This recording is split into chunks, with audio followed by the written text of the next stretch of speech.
अस्सलाम वालेकुम। आज के साइकियाट्री लेक्चर में हम मूड एपिसोड्स के बारे में बात करेंगे।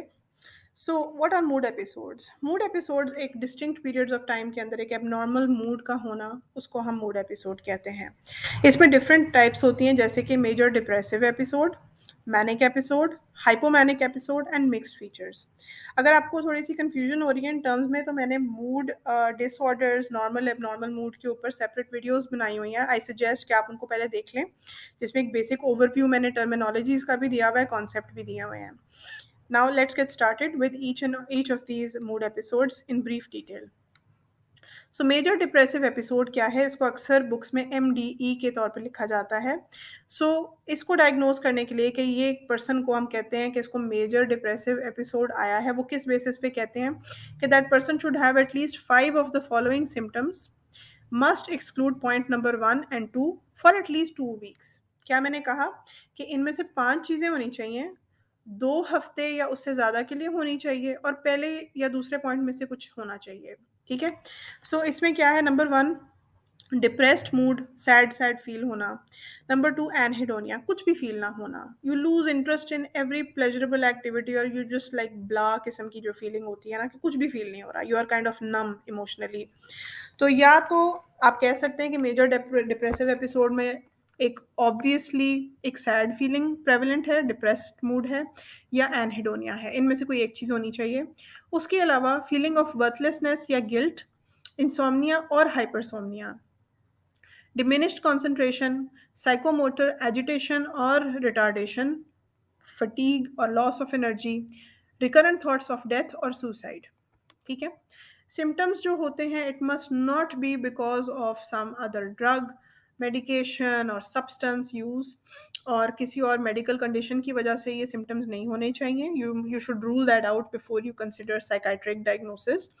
और ये सिम्टम्स जो हैं, ये क्लिनिकली एक सिग्निफिकेंट डिस्ट्रेस और सोशल इम्पेयरमेंट का बायस होंगे, तो फिर हम इसको नोट करेंगे। तो ये आपके कन्वीनियंस के लिए मैंने एक निमोनिक प्रोवाइड किया है मेजर डिप्रेशन के लिए। इसको SIGE कैप्स के नाम से आप याद रखें। S फॉर स्लीप, स्लीप ज़्यादा भी हो सकती है, कम भी हो सकती है। I फॉर इंटरेस्ट, इंटरेस्ट हमेशा कम होता है। G guilty. E for energy which is decreased. C for decrease concentration.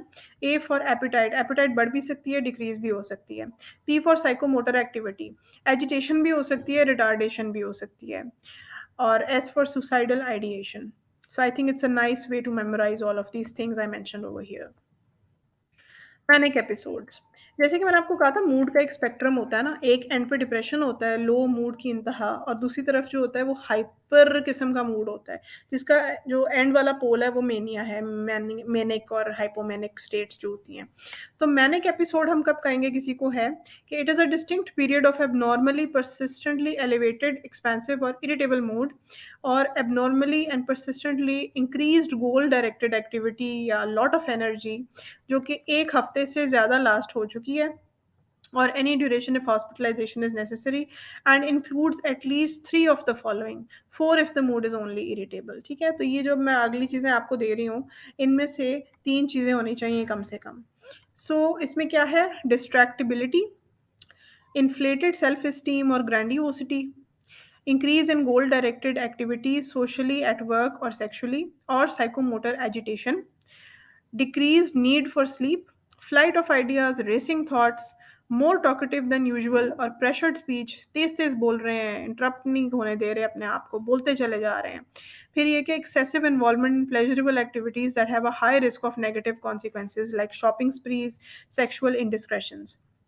ये बात याद रहे, जैसे कि हर चीज़ में मैं कहती हूँ कि साइकाइट्रिक डायग्नोसिस से पहले मेक श्योर कि पेशेंट को कोई जनरल मेडिकल कंडीशन तो नहीं है, वो किसी ड्रग्स या सब्सटेंस के इन्फ्लुएंस के अंडर तो नहीं है। उसके बाद आप इन क्राइटेरियाज़ की तरफ आएँ। फिर ये कि सिम्पटम्स जो हैं वो क्लिनिकली सिग्निफिकेंट डिस्ट्रेस और सोशली आपको एक इम्पेयर्ड और क्वालिटी ऑफ लाइफ को मुतासर करने वाले होने चाहिए। More than 50% of patients with manic episodes have psychotic symptoms. तो ये मेनिया की कुछ इंपॉर्टेंट सिम्टम्स हैं। इसमें भी मैं आपको एक लर्निंग एड देती हूँ, आप याद रखें। Dig fast, dig, D for distractibility, I for impulsive behaviour, G for grandiosity, F for flight of ideas या रेसिंग थॉट्स, एक के बाद एक आइडिया आते चले जाना, A for activity agitation, S for sleep deficit, कि इस बंदे को के अंदर समझे कि एनर्जी भरी हुई है और उसको कहते हैं मुझे नींद भी नहीं आ रही, बस मैंने ये करना है, मैंने ये करना है। तो ये बहुत ज़्यादा एक्सेसिव एनर्जी होना, ठीक है? फिर ये कि T for talkative and pressured speech, बहुत ज़्यादा बोलना।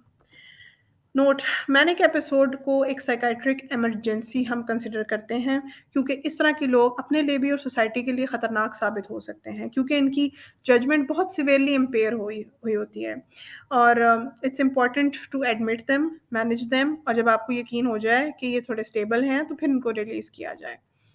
फिर ये कि हाइपोमैनिक एपिसोड क्या है वो भी हम देख लेते हैं। हाइपोमैनिक एपिसोड मैनिक एपिसोड से थोड़ा कम दर्जे का होता है, लेकिन still it's one of the mood episodes. Hypomanic episode एक distinct period of abnormally elevated mood होता है, एक्सपेंसिव है, इरिटेबल है, एबनॉर्मल और परसिस्टेंटली इंक्रीज्ड गोल डायरेक्टेड या एनर्जी से भरा हुआ एक फेज होता है एटलीस्ट 4 consecutive days के लिए, and it includes at least 3 of these symptoms listed for the manic episode criteria, 4 if the mood is irritable only. There is a significant difference between mania and hypomania. Let's talk about that. Generally आपको पता होना चाहिए कि mania hypomania से ज़्यादा severe होता है, पहली बात। और दूसरी बात ये कि साइकोटिक फीचर्स जो होते हैं वो मेनिया में होते हैं, हाइपोमेनिया में साइकोटिक फीचर नहीं होता। ठीक है? उसके अलावा ये कि मेनिया की मुद्दत लंबी होती है, एटलीस्ट 7 डेज़ लास्ट करे, उससे एक्सीड करे तो हम कहते हैं ये मेनिया है, और हाइपोमेनिया 4 डेज़ तक होता है। फिर ये कि मेनिया के अंदर जो जजमेंट है और आपकी सोशल और ऑक्यूपेशनल फंक्शनिंग बहुत सिवियरली इम्पेयर हुई होती है, वेयरएज़ हाइपोमेनिया में ऐसे नहीं होता। मैनिक पेशेंट को हॉस्पिटलाइज़ करना ज़रूरी होता है, हाइपोमेनिक पेशेंट को हॉस्पिटलाइज़ करना ज़रूरी नहीं होता। So this is a clip art. You can have a look at this to see what a manic and hypomanic episode looks like. Mixed features. So criteria are met for manic or hypomanic episodes and at least 3 symptoms of major depressive episodes are present also.